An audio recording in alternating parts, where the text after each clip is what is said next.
अस्सलाम वालेकुम जी दोस्तों, कैसे हो यार। आज ना मैं इंटरनेशनल सिटी में एक शॉप पे गया। वहाँ पर ये मशीन लगी हुई थी, उसके अंदर अभी तक महजूज़ का है ये एप्लीकेशन।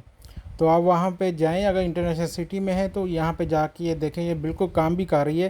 बाकायदा मैंने चेक किया है, ये देखें, मैं अपना नंबर लगा के इसको चेक किया और ये बाकायदा काम कर रही है। तो जो भी दोस्त इंटरनेशनल सिटी में हैं, वो कैश पे लेना चाहते हैं टिकट महजूज़ की, तो वो यहाँ से जाके ले सकते हैं। ये अभी बिल्कुल काम कर रही है।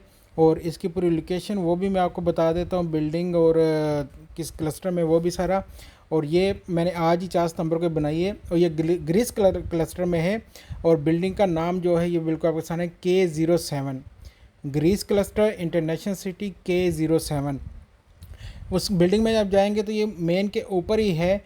अल-फिदा इलेक्ट्रॉनिक्स ट्रेडिंग इनका नाम है। आप इनको गूगल के पे भी चेक कर सकते हैं, वहाँ भी इनकी लोकेशन आपको मिल जाएगी। अदरवाइज़ K07 ग्रीस लिखेंगे गूगल पे, वो भी आ जाएगा। इंटरनेशनल सिटी में जो भी रहने वाले वो तो जानते ही हैं इस एरिया को। तो आप में से अगर कोई भी लेना चाहे, क्योंकि पहले जो एक दो मशीनें थी वो बंद हो चुकी थी, तो आज अचानक ही मुझे ये मशीन मिली। मैं सोचा मैं आप दोस्तों के साथ शेयर कर दूँ।